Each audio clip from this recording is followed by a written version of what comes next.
Hey there, Saber fans, Shamim here. We're taking it back 4,000 years to Knights of the Old Republic 2, looking at one of the three main villains from that video game, Darth Nihilus, or Darth Nihilus, depending on how you personally prefer to pronounce it. This hilt was built using a Holocron Nihilus as the base, and then a tremendous amount of customization went into both the exterior and the interior of the hilt by yours truly. It's running a Prizm5.1 soundboard with an NEC RGB Tri-Cree XP2 LED. You've got two recessed 12mm tactile switches up here, a in-hilt recharge port with kill key down here. You've got a 28mm high bass SM speaker, and the 18650 lithium-ion battery, 3.7 volts, full 3D printed chassis. Got a blade plug, vented pommel, all the works. I think this is the first Nihilus saber I've done with the recessed tactile switches. I could be mistaken, I don't remember, but I'm pretty sure this is one of the first, if not the first, Nihilus build I did with those switches. And I weathered them to match the rest of the hilt. It was the first time I think I've done weathering on the tactile switches. And I really like the finish. I may start offering those on my Etsy shop as well, for anyone who wants to use them in weathered builds. But anyway, across the rest of the hilt, we have a heavily shattered weathering pattern, just really embodying the nature of the character of Darth Nihilus, who is a very ravenous, destructive Force user, consumer of worlds, and someone who literally just creates a void and a vacuum in the Force due to his evil power. You've got your blade plug there is weathered to match. There is a scar down here in the neck on the back side. You can see the blade plug showing through in the weathered crack there. That will light up, of course, when the blade lights up, so it matches the rest of the blade color. So I really like doing the little scar on the neck on weathered Nihilus builds. It's quite fun. And then down here, we just filled this hole here with a little decorative greebly that also has been weathered to match. This is a painfully loud saber. I finished it last night and obviously wasn't able to do anything more than just boot it and then quickly put the kill key back in because it was late, and I realized that I probably just woke up the whole neighborhood. It's an incredibly loud saber. So, yeah, let's go ahead and get her fired up, listen to the sound fonts, and then we'll throw a blade in there and look at all the colors.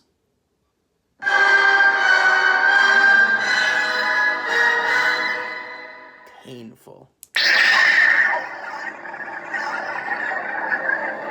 And there's your scar shining through. Got a sort of a medium flicker. This is my Annihilation sound font, inspired by the sounds, of course, of the character Darth Nihilus from the video game.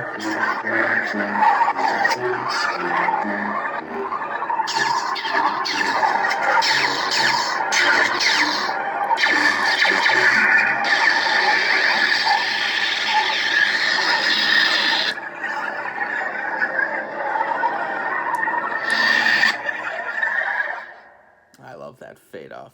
Really kind of creepy. Press and hold the second button. To advance to the next font. This is Crossguard 7. Bit more of an intense blade flicker here.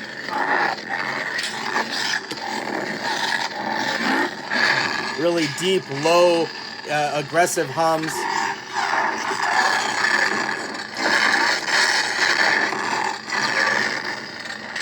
Where's the aux button?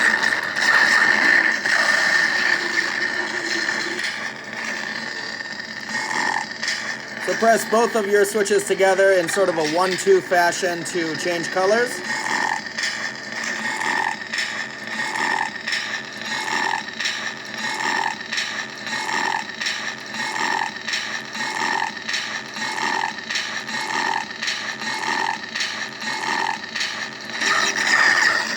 We'll stick with a magenta here.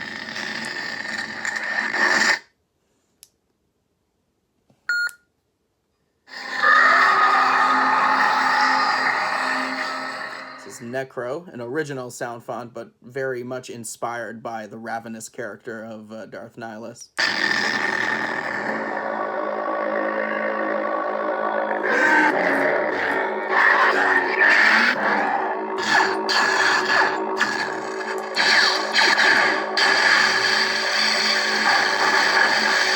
A lot of thunder and lightning going on in the background of the lockup.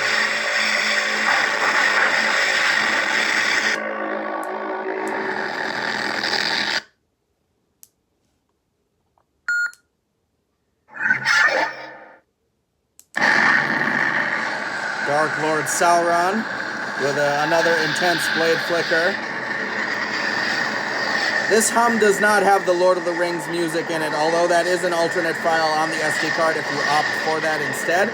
I had it just with the fiery hum without the music, because this is not a Lord of the Rings inspired saber, and so I didn't feel it entirely appropriate to have that Lord of the Rings music playing. Similarly, because it's not a specifically Sauron-inspired lightsaber, I removed all of his dialogue and music cues in some of the auxiliary effects. So now you just have standard blaster and standard lockup.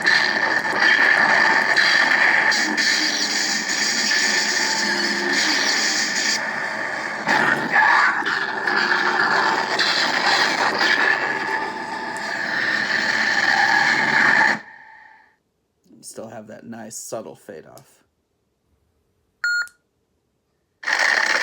Frozen Winds.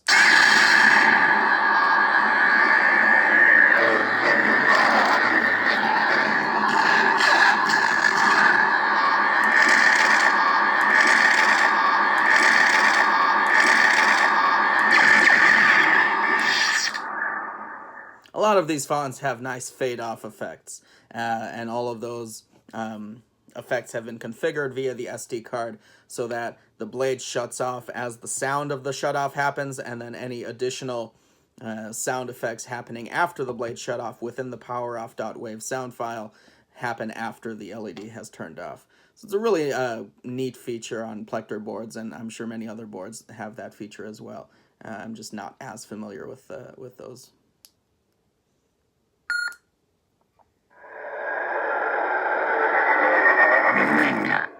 Here's Ruinga.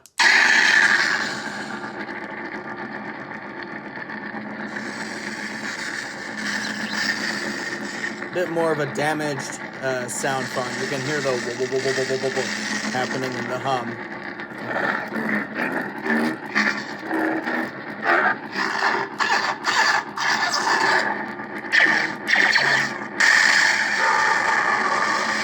Some aggressive grunting in the lockup. And I think now back to Annihilation.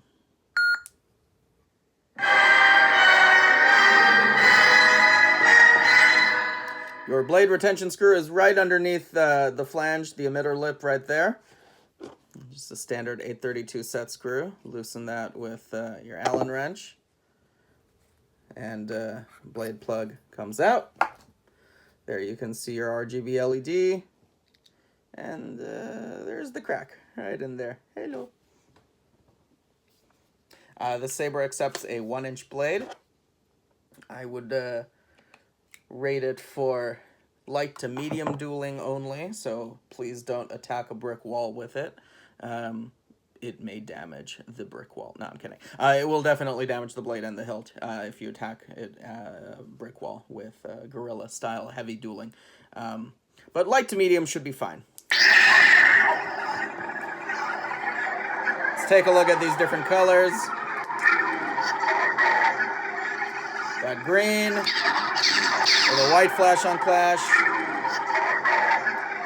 This looks like a royal blue. Got a yellow.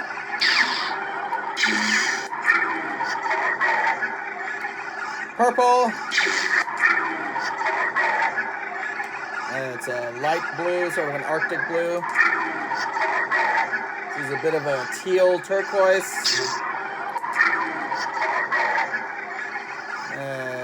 Another kind of a medium blue here. Bit of an indigo, more on the blue side. Hot pink, love me some magenta. Beautiful color. This is orange, really nice dark amber color. Lime green. And this should be white. Yep. With a yellow flash on clash.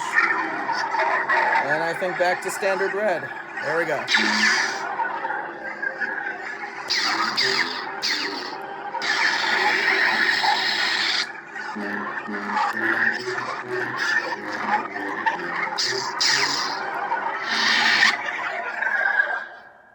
So there you have it, guys. Darth Nihilus inspired lightsaber design, tactile switches, super loud SM-based speaker, RGB LED, shattered look with the little scar at the neck. This is going out to the customer on Monday, so I hope you'll be happy with it. I hope you all enjoyed the video. Thank you all so much for watching. May the Force be with you.